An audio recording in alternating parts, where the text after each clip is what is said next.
Aos 85 anos, Fernandópolis é uma cidade de grande destaque.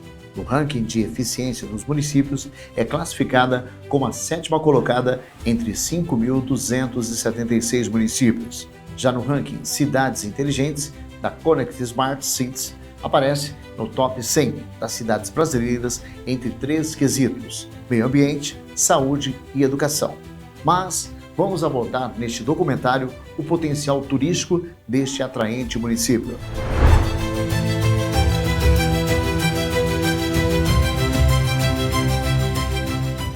Localizada no noroeste paulista, a 557 quilômetros da capital paulista, Fernandópolis é um importante destino turístico dessa região que se encontra sobre o aquífero Guarani, o segundo maior reservatório subterrâneo de água doce do planeta. A cidade é conhecida por suas águas termais que brotam de fontes naturais em uma temperatura de 59 graus centígrados. Com uma população de 71.186 pessoas, de acordo com o censo 2022, é a cidade que ocupa a posição de número 104 entre as cidades do estado de São Paulo. A privilegiada localização instigou os administradores a escolherem Fernandópolis como MIT, município de interesse turístico.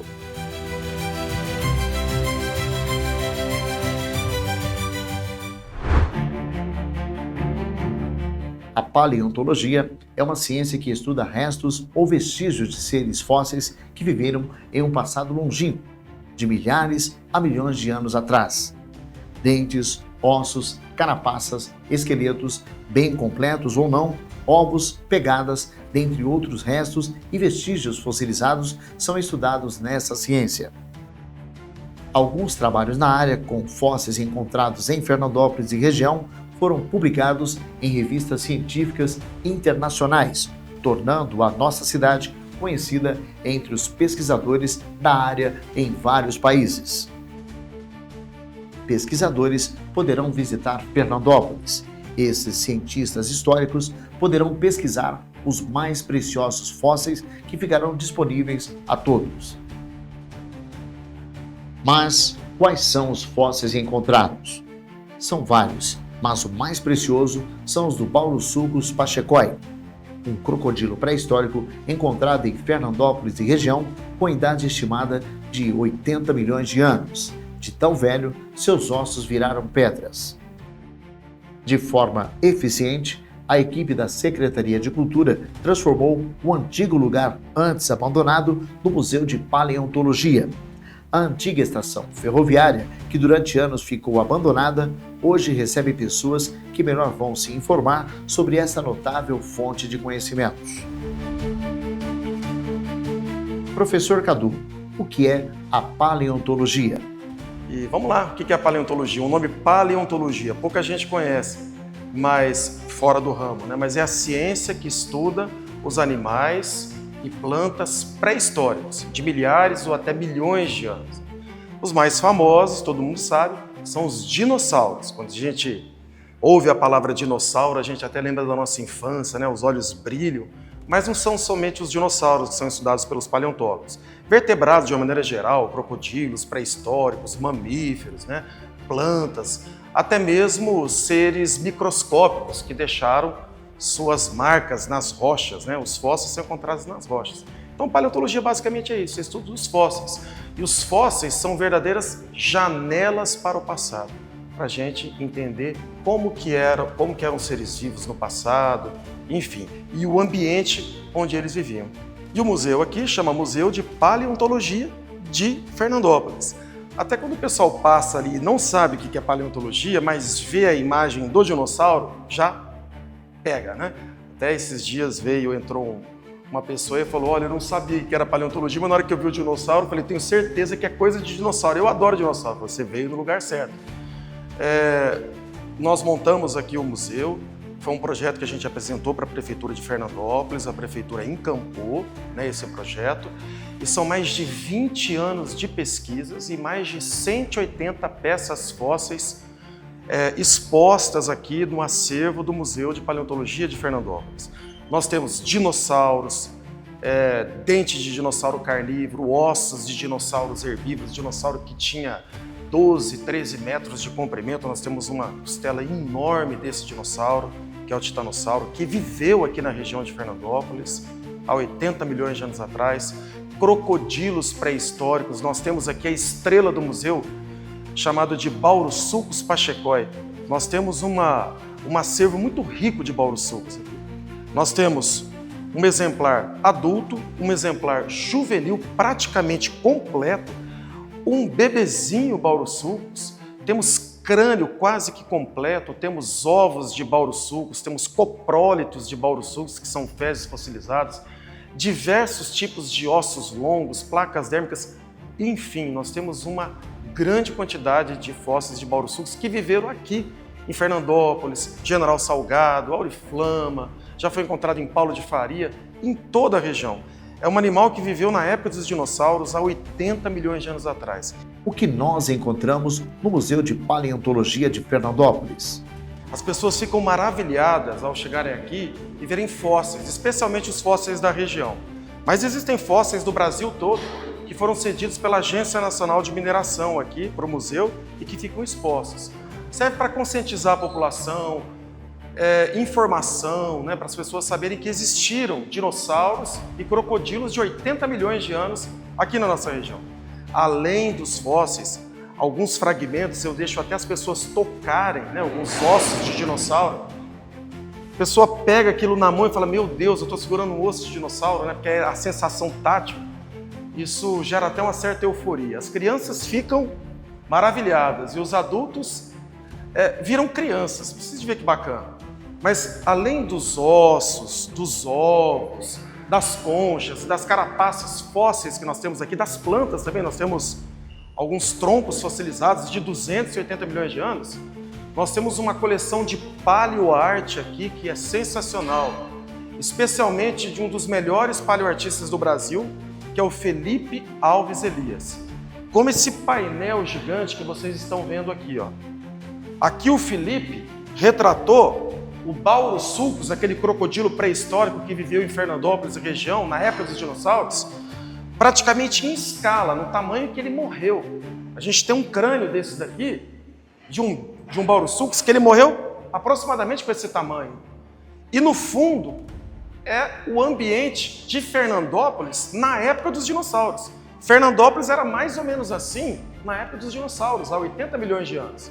Além dos fósseis em si, nós temos uma coleção de paleoarte aqui maravilhosa, que são imagens de dinossauros, animais pré-históricos, principalmente do Felipe Alves Elias, que é um dos maiores paleoartistas do Brasil. Mostrei agora há pouco o quadro do Baurossulcus, ao fundo a região de Fernandópolis na época dos dinossauros, e nós temos esse quadro aqui gigante, esse painel gigante, também desenhado pelo Felipe Alves Elias. Aqui o Felipe retratou uma imagem que nós vimos na região. Nós encontramos os dentes desse dinossauro fossilizados na costela desse daqui. Esse daqui é um Abelisaurus, com quase 6 metros de comprimento por quase 3 metros de altura. E ele está em escala. Se você viesse na região de Fernandópolis e região, na época dos dinossauros, 80 milhões de anos atrás, no Cretáceo, você ia se deparar com esse dinossauro, o Abelisaurus, mais especificamente o Thanosimonathoi. Olha o tamanho dele. E as pessoas vêm aqui, tiram foto ao lado dele, compara o tamanho com o dinossauro, o tamanho da pessoa com o dinossauro, a gente enquadra certinho e parece que a pessoa está lá dentro da paisagem, do lado do dinossauro. As famílias adoram essa imagem e que ilustra bem a paleoarte presente aqui no Museu de Paleontologia de Fernandópolis. Faça um convite para quem ainda não conhece o Museu de Paleontologia de Fernandópolis. Olha, o museu, embora esteja começando, ele tem mais de 180 peças fósseis. A maioria, praticamente aí uns 95%, fósseis verdadeiros mesmo, e algumas réplicas maravilhosas. Nós temos o crânio de tigre-dente de sabre, a cabeça dele feita pelo professor Rodrigo Milani Santucci, da UNB, doou para nós. Enfim, são muitos fósseis interessantes. E temos projetos aí a médio prazo para confeccionarmos e contratarmos um paleoartista para fazer aquelas réplicas em tamanho real de dinossauro e do crocodilo Baurossaurus. Eu sugeri para a prefeitura fazermos essas réplicas aqui na frente do museu, mas só de dinossauros que viveram na nossa região. Para a criança, para o adulto chegar, nossa, esse dinossauro existiu aqui em Fernandópolis da região? Sim. Logo a gente vai colocar isso também. De qualquer maneira, vocês vão se surpreender com os fósseis que nós temos aqui, e por isso eu faço um convite para a comunidade de Fernandópolis e região conhecer o nosso museu, o Museu de Paleontologia de Fernandópolis. A entrada é gratuita, fica na antiga estação ferroviária de Fernandópolis, no final aqui da Avenida Afonso Cáfaro. O prédio é histórico, é lindo, da década de 1950. Foi totalmente restaurado. Então o prédio em si já é uma obra de arte. E a cereja do bolo é a passagem do trem. Vira e mexe, ele está passando aqui bem do lado do museu. As crianças e os adultos nem piscam quando vê o trem. O trem, a passagem do trem é a cereja do bolo. O prédio onde fica o museu já é uma obra de arte, fora as obras de paleoarte que a gente tem e os inúmeros fósseis. Aguardamos todos vocês de Fernandópolis e região aqui no museu.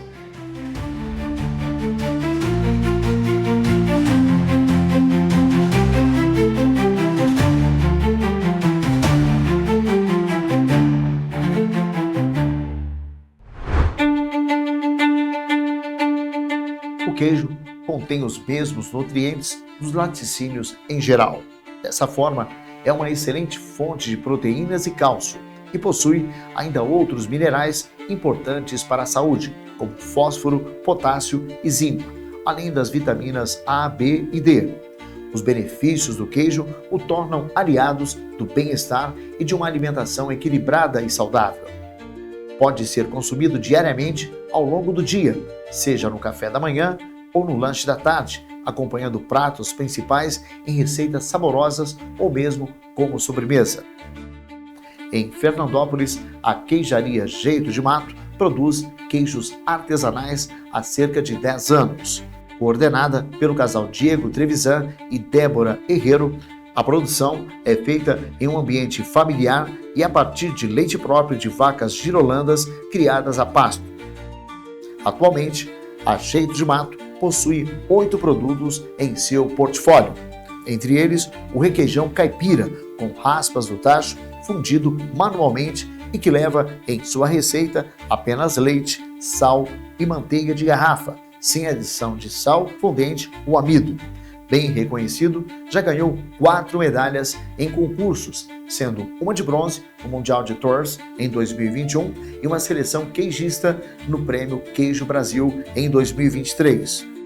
Outro premiado é o Campeiro, queijo de longa maturação de massa firme, sabor suave, adocicado e aromático. Vale destacar também a manteiga da terra, a manteiga de garrafa, que inicialmente era feita apenas para a produção do requeijão, mas fez tanto sucesso entre os clientes que passou a ser comercializado. E ainda o ouro negro, o último lançamento da queijaria, com casca florida e recoberta com pimenta do reino, maturado por até 40 dias e de paladar intenso. Como nasceu a ideia da fabricação de queijo? Bom, a Jeito de Mato ela vem da necessidade, há 10 anos atrás, 11 anos atrás, quando a gente precisava fazer o aniversário de 1 ano do meu filho mais velho, o Daniel, a minha esposa Débora deu a ideia para levantar a grana, que ela queria fazer uma festa com buffet e tudo mais, para levantar o dinheiro para pagar a festa e fazer alguns queijos. Então a gente fez o queijo fresco, o requeijão e alguns queijos temperados. Na época ela trabalhava numa loja de cosméticos na cidade, que serviu até de ponto de retirada dos queijos, e a gente pagou a festa e acabou virando uma profissão. Então eu fui estudar, fui fazer curso, fui aprimorar técnicas, e aí nasceu aí a Jeito de Mato. Uma das especialidades da Jeito de Mato era o queijo recheado. As pessoas ainda encomendam essa opção? Hoje não encomendam mais porque nós não produzimos mais a questão dos queijos recheados, né? Nós começamos com essa proposta de queijo fresco recheado com doce de leite, goiabada, queijo fresco temperado com diversos tipos de condimentos. Mas a partir do momento que a gente se regularizou, tirou o selo de inspeção, esse queijo se tornaria inviável para a gente por questões de tempo de validade. E até para a gente vender para outras cidades, questão de transporte, então era um queijo que a gente ia ter um pouquinho de problema na conservação dele e a validade muito curta, então a gente resolveu parar a produção deles. Qual o produto mais pedido da queijaria? Com certeza é esse aqui, ó, é o requeijão com raspa de tacho, é o nosso queijo mais premiado, é um queijo feito no tacho, batido manualmente, só com leite, sal e manteiga de garrafa que nós produzimos. Foi premiado já no Mundial de Queijos da França, Mundial de Queijos no Brasil, medalha de ouro no concurso nacional e mais recentemente eleito entre os 10 melhores queijos artesanais do Brasil. Então com certeza o queridinho é o requeijão raspa de tacho. Quais as evoluções das primeiras fabricações de queijo para o mundo contemporâneo?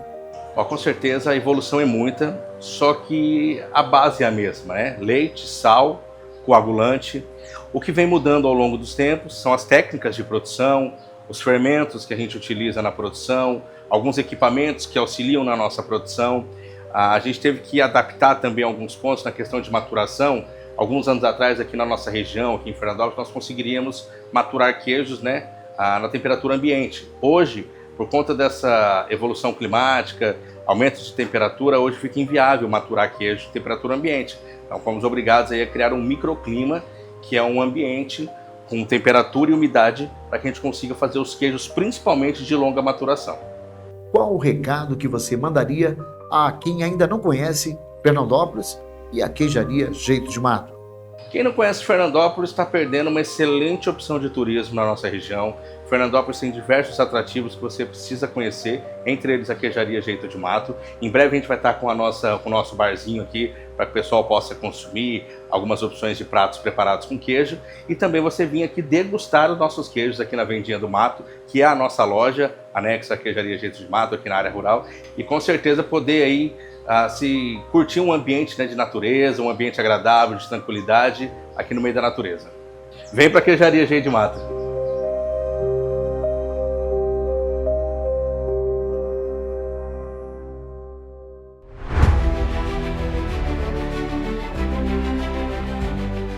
Superação, amor e coragem.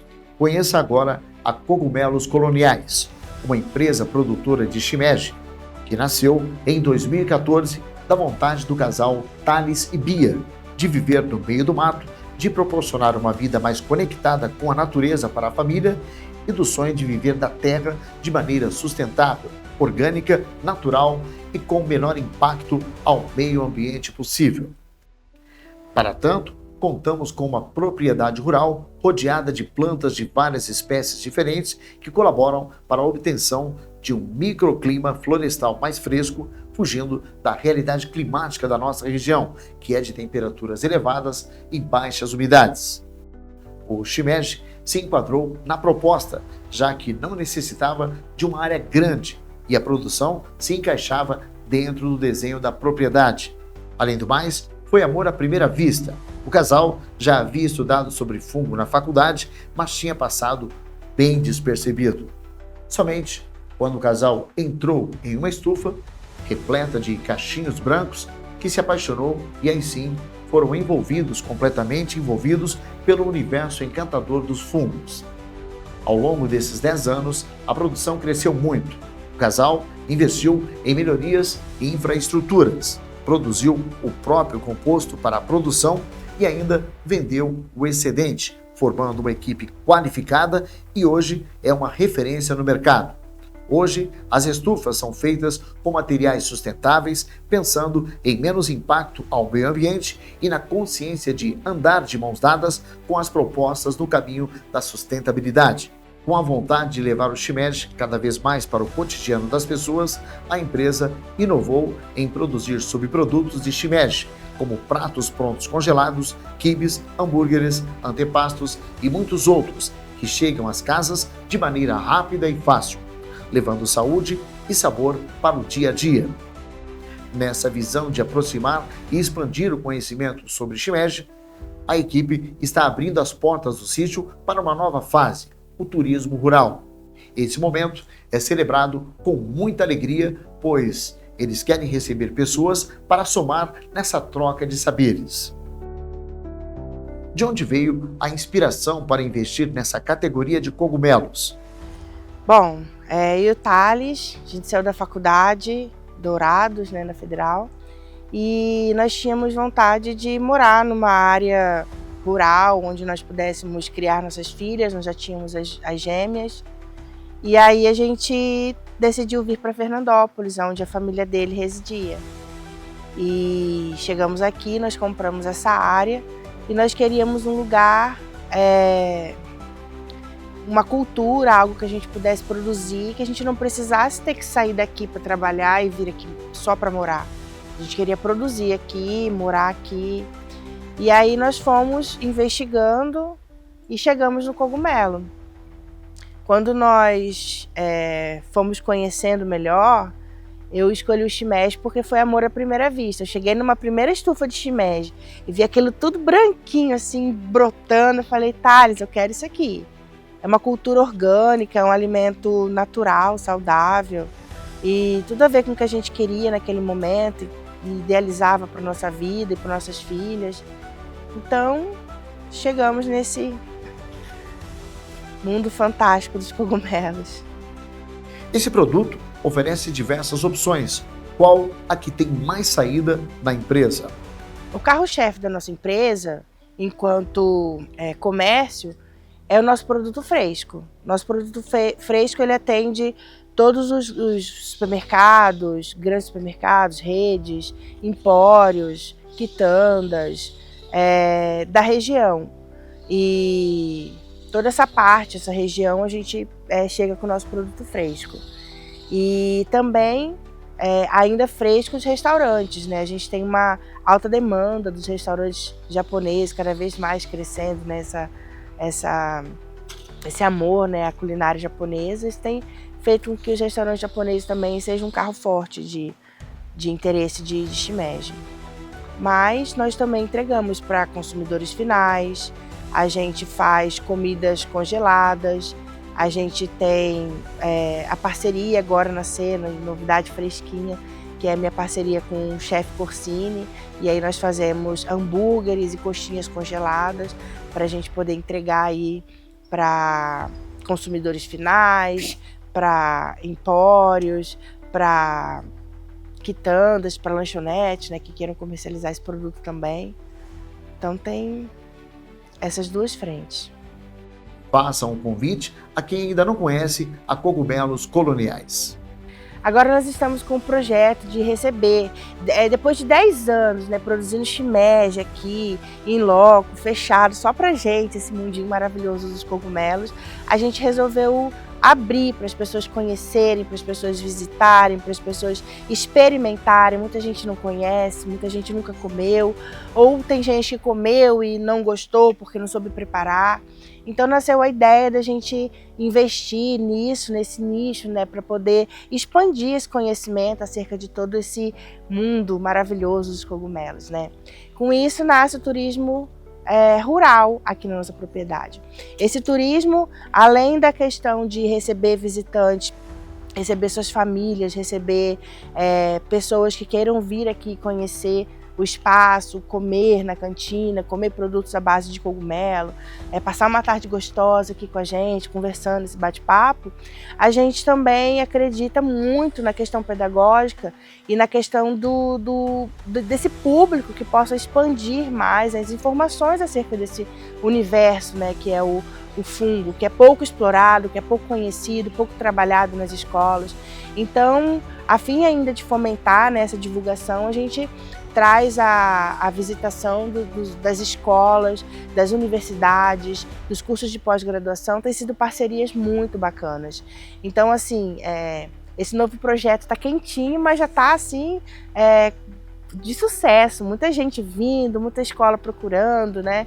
E eu acredito que aqui seja mesmo um espaço onde vão florir, né, muitos projetos legais e pessoas bacanas para vir conhecer.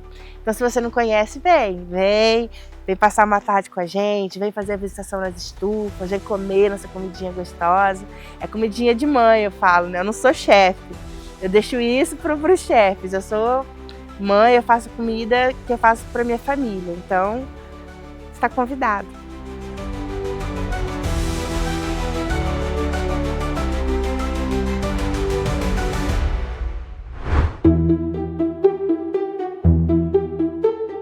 responsável pela manifestação artística, desenvolvimento pessoal, sustentabilidade, comércio e economia criativa, o artesanato ganha cada vez mais espaço entre a população de Fernandópolis e região.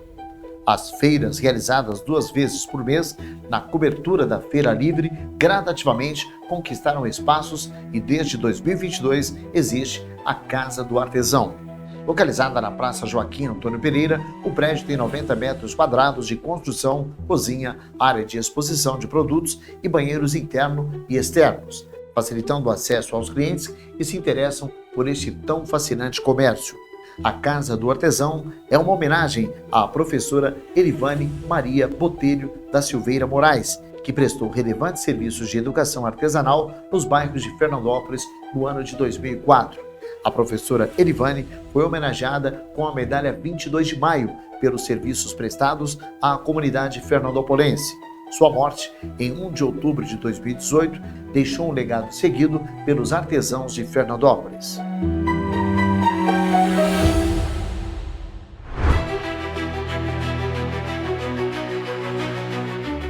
Atendendo a população que aprecia um trabalho artesanal, a Galeria das Artes hoje recebe os clientes em horário comercial, sendo que nas sextas e sábados o horário se estende até às 10h30 da noite. Artesãos qualificados têm um espaço para divulgação dos seus trabalhos. Mas como tudo começou? A professora Gisélia Aparecida Pacheco Garcia Caseto, com um nome tão extenso, prefere ser chamada apenas de Gi. Após uma vitoriosa carreira na educação infantil, aposentou-se saindo de Mirandópolis, na região de Araçatuba, vindo morar em Fernandópolis. Quando se aposenta, o trabalho é feito por prazer. Apaixonada por artes, Gi começou a trabalhar com aproveitamento de pallets, um estrado geralmente feito de madeira, utilizado em atividades aduaneiras para auxiliar na movimentação de cargas nos portos. Pallets otimiza transporte de cargas por meio de empilhadeiras. Aconselhada por uma amiga a desenvolver esse tipo de cultura, a professora achou estranha a ideia até que um dia encontrou um pallet na rua e convenceu o marido a iniciar nessa opção de artesanato.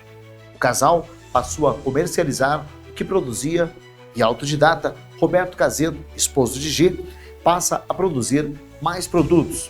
Infelizmente, foram denunciados, sendo obrigado a abandonar o ponto da oficina. Este ponto ficava no fundo de um quintal no bairro Universitário. Mas, como sempre existe uma mão amiga, foi oferecido o espaço na tradicional Avenida 7. Gi, como tudo começou? Olha, começou assim. Há 14 anos atrás a gente veio para cá e aí nós começamos com o Ateliê Pallets. Foi onde tudo começou, né? Ficamos aqui praticamente uns 7 anos, somente o Ateliê Pallets. Aí a gente quis aumentar o tipo de artesanatos, né? Ter outras parcerias. E foi aí que começou a Galeria das Artes. Um projeto colaborativo, é um coletivo de artesãos e onde todo produto vem com o preço do artesão. A partir de 12 de dezembro de 2019, surge a Galeria das Artes, um projeto colaborativo contando com artesãos de toda a região. Gi, com a intenção de difundir o artesanato na região, lançou a galeria e acolheu todos os artesãos. Como sempre, acontecem desafios. 3 meses depois, o mundo para com a pandemia da Covid-19. Com o lockdown, em que todos eram impedidos de sair de casa, surge o projeto Feira das Artes. Quando terminasse o período de recolhimento coletivo, os artesãos foram para fora em um dia do mês na Feira das Artes. Além de expor seus produtos, divulgava que diariamente seus produtos também poderiam ser encontrados lá na galeria. Utilizando-se desta estratégia, a Galeria das Artes é hoje uma realidade, atraindo consumidores de toda a região, alimentando a cultura de se consumir artesanato.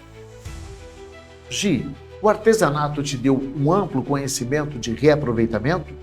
Sim, ele deu um amplo conhecimento de reaproveitamento, porque com qualquer pedacinho de sobra de madeira, a gente transforma em um artesanato, em uma peça criativa, única, né? Além de ser sustentável, né? Qual o principal item que você viu virar arte?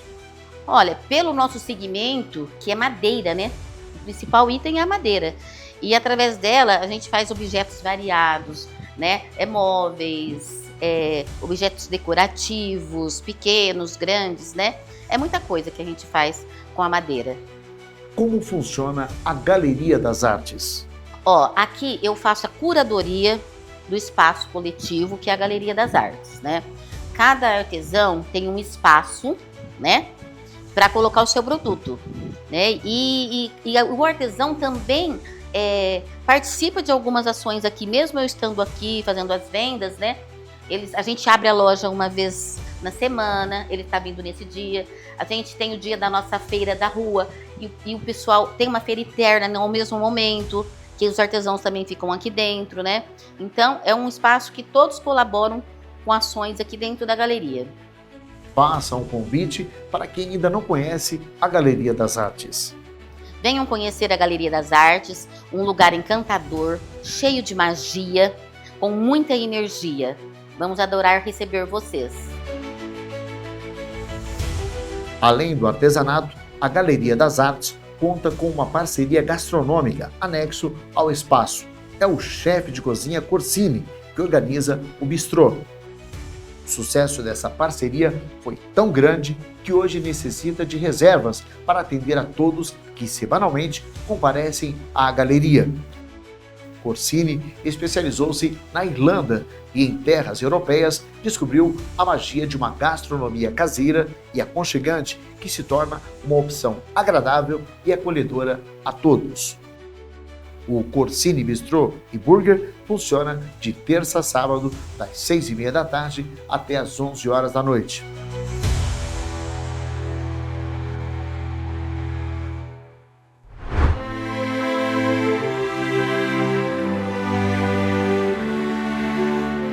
Um patrimônio arquitetônico. Assim é definida a Igreja Matriz de Fernandópolis. Fé, religiosidade, arte, cultura e tradição são evocadas neste templo religioso que atravessa gerações. A amada padroeira Santa Rita fora reverenciada desde a construção da capela em 1941, na então Vila Pereira. A pedra fundamental se encontra enterrada embaixo da rampa de entrada do lado esquerdo de quem chega à igreja. Ali também estão enterrados alguns objetos como jornais, nomes das autoridades da época.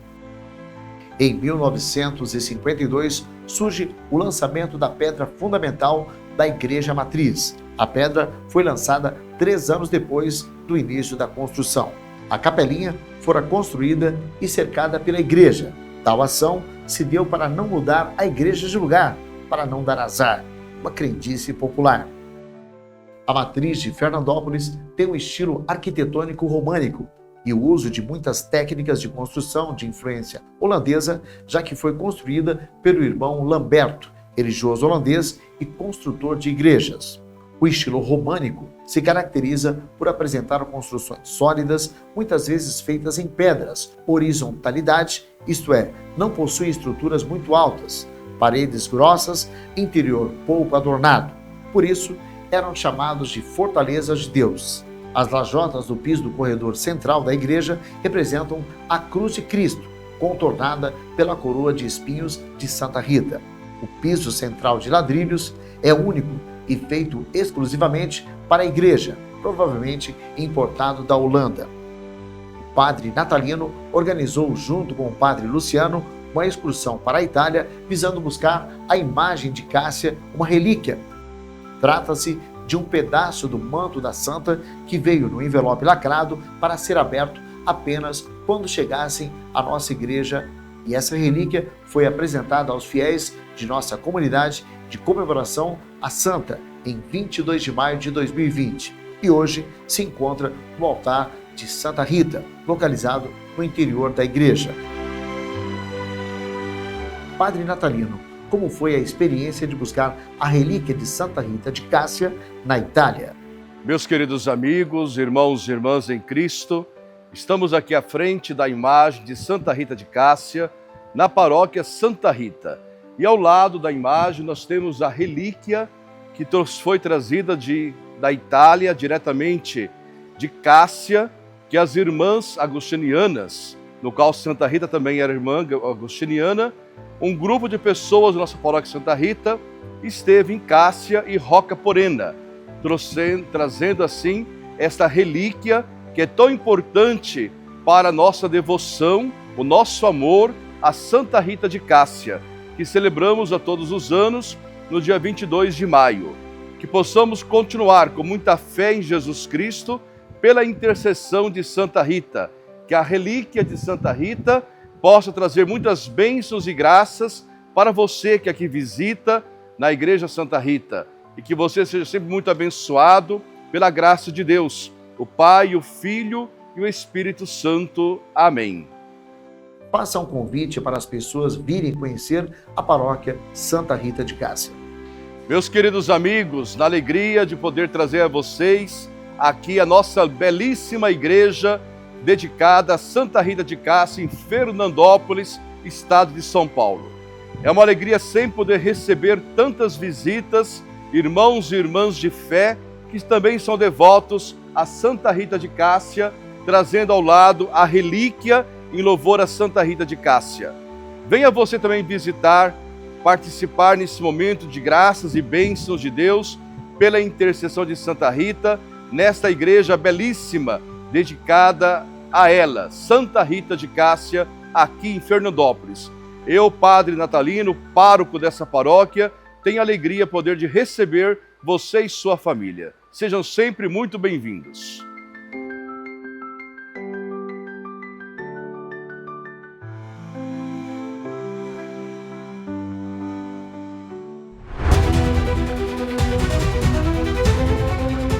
Transformar lixão em um mirante? Em Fernandópolis, isso foi possível. A Prefeitura de Fernandópolis inaugurou, em dezembro de 2023, o Mirante do Paredão. Oferecendo vistas deslumbrantes, o visitante contempla as belezas da natureza.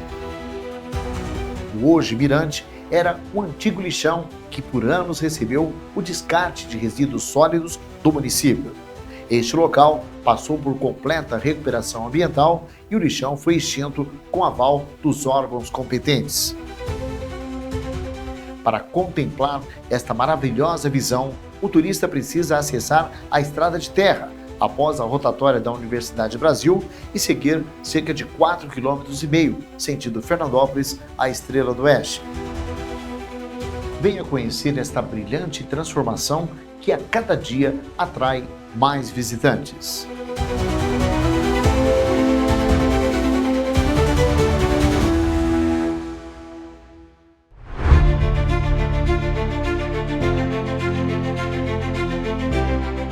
A represa Beira Rio, em Fernandópolis, é um verdadeiro refúgio para quem ama a natureza e busca um lugar tranquilo para relaxar e apreciar belas paisagens. Com suas margens rodeadas por árvores e um espelho d'água que reflete o céu, é o cenário perfeito para passeios ao ar livre, caminhadas e até mesmo piqueniques com a família e amigos. O local passou por um processo de revitalização realizado nos últimos anos e hoje, totalmente recuperado, já tem atraído um grande público todos os dias, em especial aos finais de semana. Conheça você também este encantador ambiente que faz termos um agradável encontro com a natureza.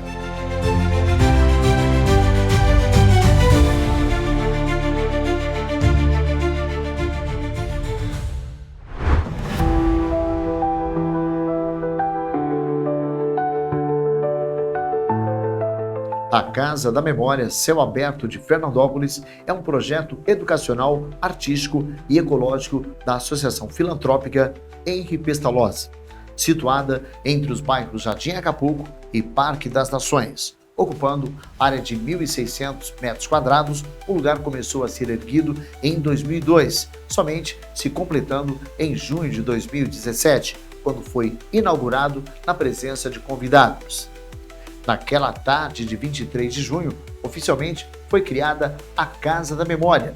Todavia, outras pequenas construções e ampliações continuaram surgindo no espaço que conta com mais de 60 espécies de árvores. O Coreto Cornélio Pires, homenagem ao folclorista paulista, sendo uma leitura do segundo coreto que existiu na Praça Joaquim Antônio Pereira. A estação ferroviária Brejo Alegre, local dos banheiros, cuja estrutura física remete às antigas paradinhas ferroviárias existentes entre várias estações da Estrada de Ferro Araraquarense. A Venda do Salvador e Vó Aurora, Colônia do Cedro, cuja representação traz pequenas fachadas das primeiras casas de madeira da região, Rancho do Horto e outros mais.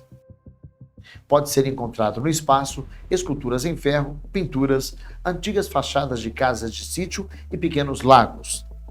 Destaque para o Museu Humberto de Campos, um dos grandes escritores brasileiros, cuja finalidade é mostrar aos visitantes peças, são mais de 600, que pertenceram aos primeiros povoadores do nosso território regional.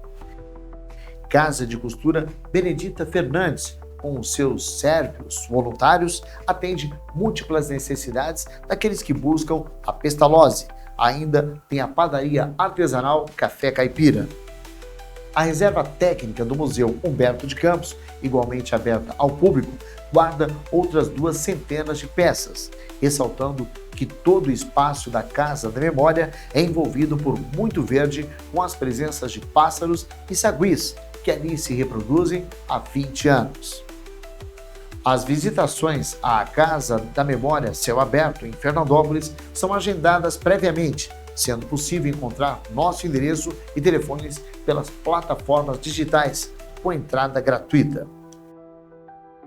Como surgiu a ideia de criar esse espaço? Nós chegamos aqui no bairro Jardim Acapulco e Parque das Nações em 1985. De lá para cá, encontrando aqui um buraco com carrapicho dentro, como sempre digo, passamos então a plantar, resultando hoje em 80 espécies de árvores, desde o araribá, o jequitibá, os ipês. Nesse espaço físico, com a implantação, naquele mesmo período, da Associação Filantrópica Henri Pestalozzi, passamos a abrigar meninos e meninas aqui dentro de projetos sociais assistenciais, ao menor carente à época.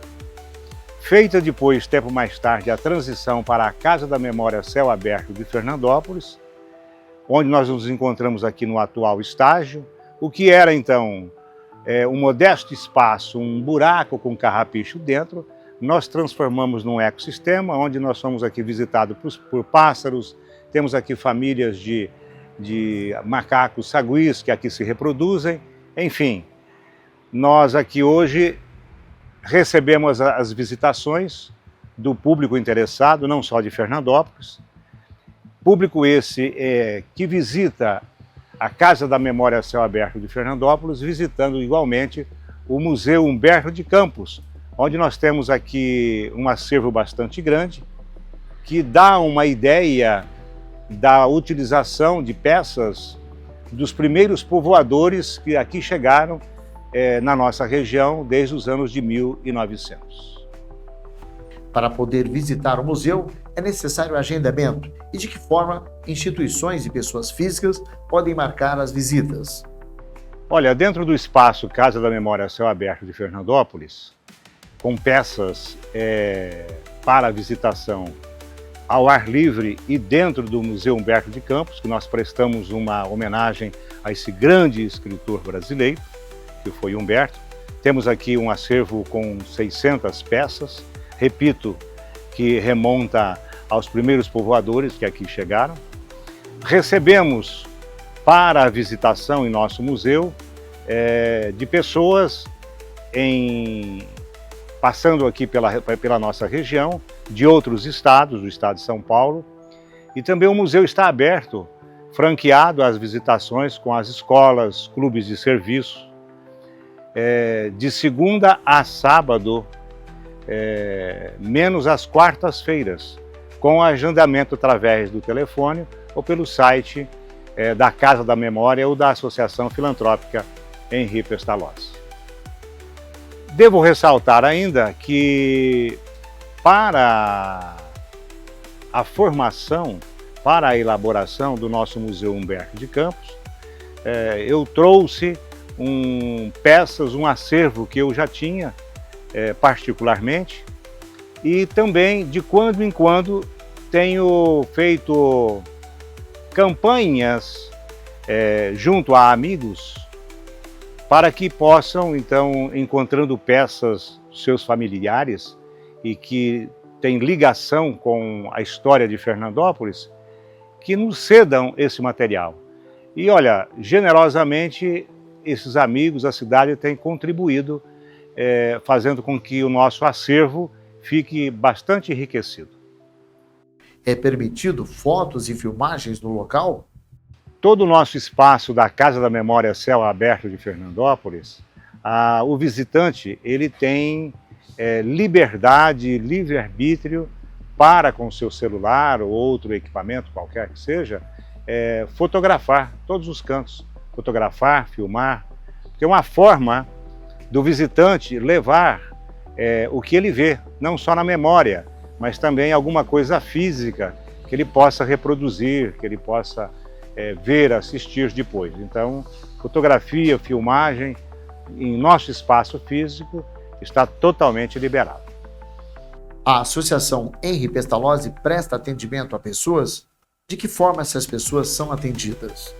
A Associação Filantrópica Henri Pestalozzi, fundada há 35 anos, ela se dedica até a data presente à assistência social, socorrendo aqueles que nos buscam, quer numa conta de água, de energia, a cesta básica diante da necessidade, o litro de leite à criança, o calçado, a roupa, enfim.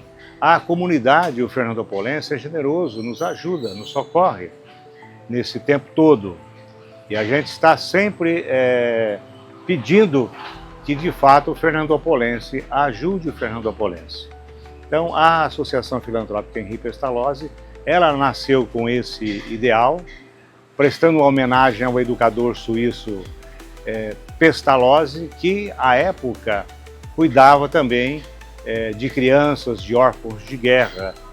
Ele, como era um franco-suíço, um educador emérito. E a gente tenta, de alguma forma, aplicar esse método pestalozziano, do carinho, do amor, da fraternidade, a essas criaturas que nos buscam, a esses fernandopolenses. Dentro do nosso espaço físico, no nosso jardim, nós temos uma construção que é a nossa padaria artesanal, a padaria Henri Pestalozzi. Então, toda terça-feira, com mão de obra de pessoas queridas, voluntárias, nós fazemos aqui a nossa panificação, que atende às encomendas, e o resultado dessa venda nós revertemos para a manutenção da casa e também para o socorro àquelas pessoas que nos buscam quando a gente pode, de alguma forma, de alguma ordem, atender às suas necessidades. Na parte de baixo da nossa área verde, nós temos a nossa praça Henri Pestalozzi.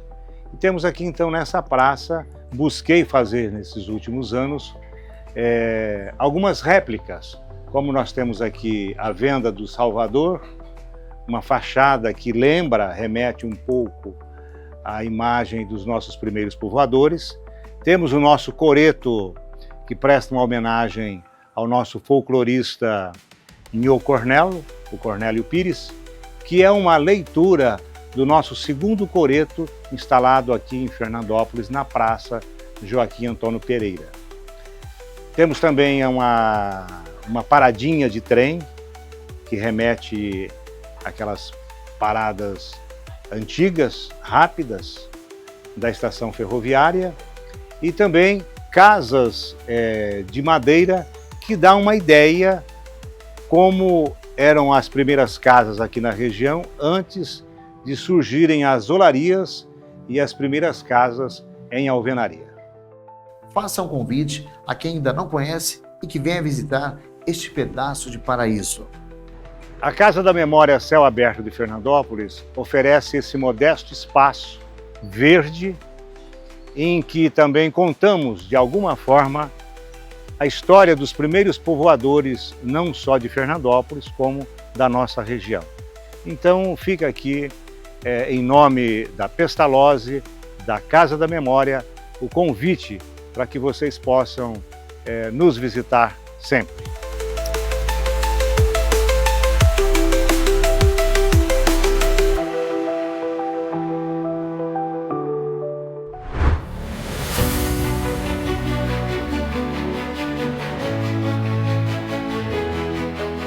No cenário da saúde e bem-estar, as águas termais têm conquistado cada vez mais espaço, não apenas como destino turístico, mas também como fonte de benefícios terapêuticos e medicinais. Essas águas, naturalmente aquecidas pelas camadas mais profundas da Terra, carregam consigo uma composição mineral única capaz de oferecer uma variedade de benefícios para a saúde. Em Fernandópolis, há 45 anos, a população local e regional tem acesso ao Água Viva Termas Resort, uma estância termal localizada na região noroeste paulista, que conta com parque aquático, quadra de tênis, espaço para motorhome, hotel, arena para eventos. O parque aquático, com águas quentes, mornas e frias, tobogãs, quadras de tênis, quiosques, bar, restaurante, lagoa, pista de caminhada, enfim, uma completa área de lazer para toda a família. As termais águas foram analisadas pelo Instituto Adolph Lutz, que testou qualidade puríssima. As fontes termais brotam de uma fonte natural a uma temperatura de 59 graus centígrados e abastecem as piscinas sem sofrer agressão de metais pesados, pois são renovadas diariamente. Suas riquezas naturais, com comprovada capacidade terapêutica, afastam o estresse e estimulam o metabolismo das glândulas endócrinas, aumentam a diurese e exercem ação sedativa sobre o sistema nervoso. Comprovadas cientificamente, as águas termais são antirreumáticas, antialérgicas, indicadas no tratamento de gastrite pela sua alcalinidade. O Água Viva Termas Resort ainda oferece chalés para churrasco, restaurante, academia, quadra de tênis, quadra de areia, CT de futebol, campo profissional de futebol e 2 minicampos, hotel com bar molhado. Com todos esses benefícios, a estância recebe diversos visitantes que se privilegiam de saúde e bem-estar. O pioneiro Termas da América Latina aguarda você de braços abertos.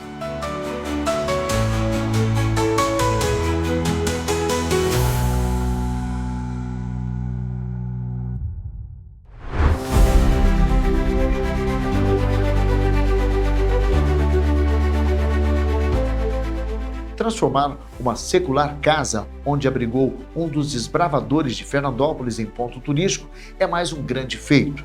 Uma singela casa de madeira localizada na sede da Fazenda Cáfaro transformou-se em uma relíquia construída há mais de 100 anos.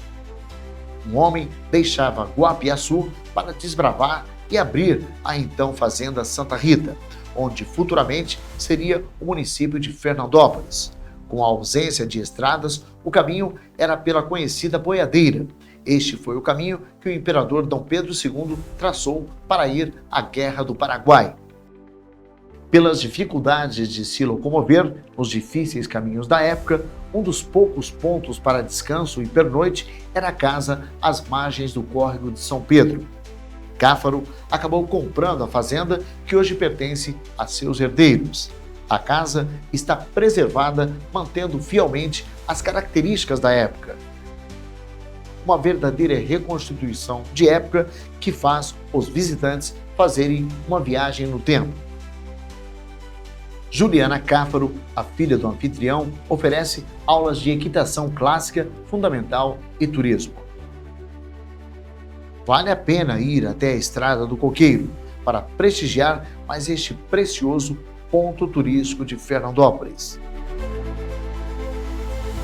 A história é sempre fascinante. Quais os principais cuidados na conservação da casa? Bom, vou resumir. A história é a seguinte: essa casa que hoje está aqui, ela foi, a gente acredita, né, uma das primeiras casas de Fernandópolis. Ela já existia antes da cidade. Meu avô, Afonso Cáfaro, foi um dos fundadores da cidade. E a gleba dele, a fazenda dele era a Fazenda Santa Rita, que ficava às margens do córrego Santa Rita. E ele vinha de Cedral, pela estrada boiadeira. E ele parava nessa fazenda onde tinha essa casa. Era pouso no caminho. E de tanto ele pousar nessa casa, ele acabou comprando a Fazenda São Pedro, que hoje pertence à família, né, para chegar até a Fazenda Santa Rita. Essa casa, ela tem uma curiosidade, foi feita com a tecnologia do início do século passado. A gente acredita, pelo que falam os vizinhos aí, que ela foi construída por volta na década de 10 para 20, por aí, talvez 1911, algumas pessoas se referem. Ela foi feita em madeira, a princípio toda lavrada de machado, porque não tinha serra. E depois que a família já adquiriu a casa, depois de muitos anos, a fazenda foi arrendada para cana e ela estava se perdendo no meio do canavial. Então nós procuramos uma pessoa especialista em madeira que desmontou a casa pedaço por pedaço e trouxe onde ela está hoje, né, que é próxima à sede.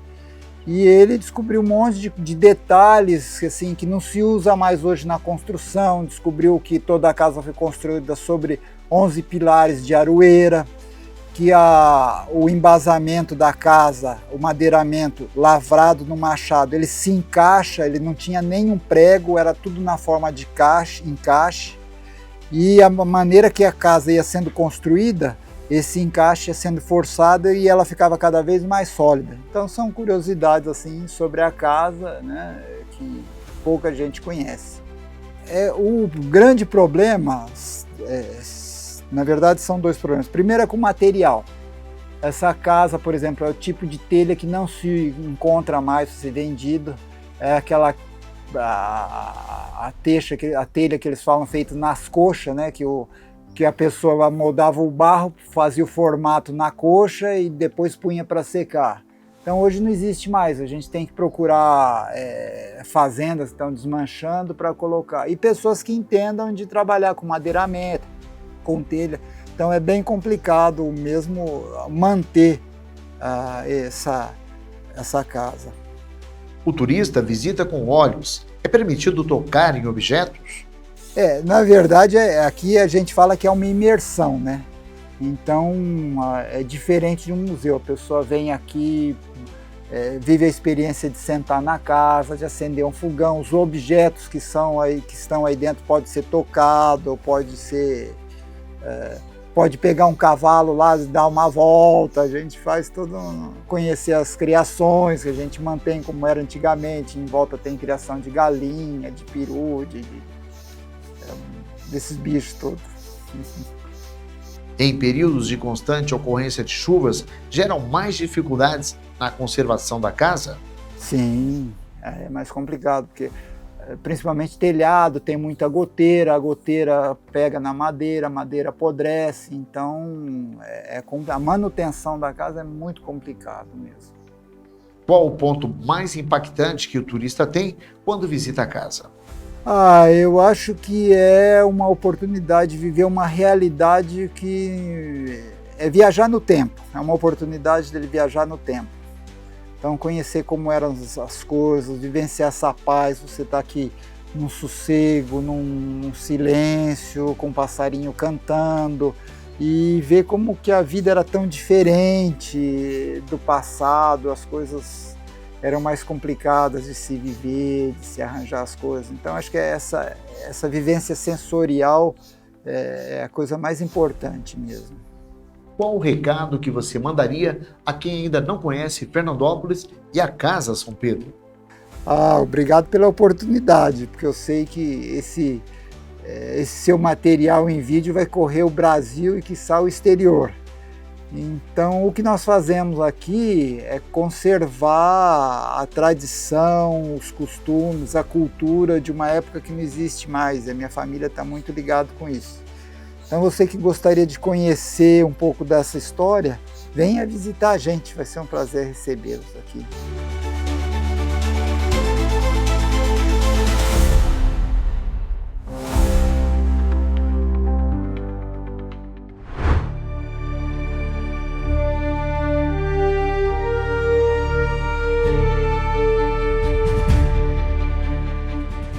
O turismo para o município gera diversas fontes de renda. Mais do que numerosas opções, é necessário qualidade.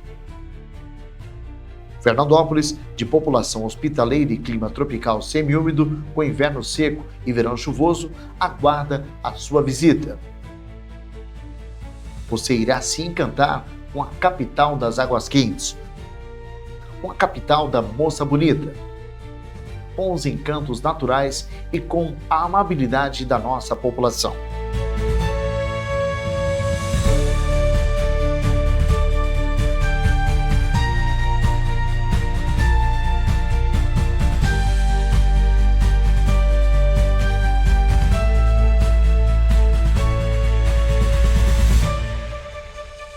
Esperamos você de braços abertos.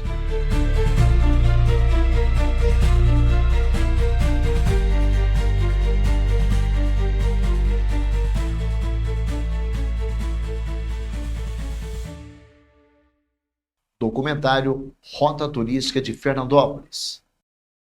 Proponente Edner Flávio Branco.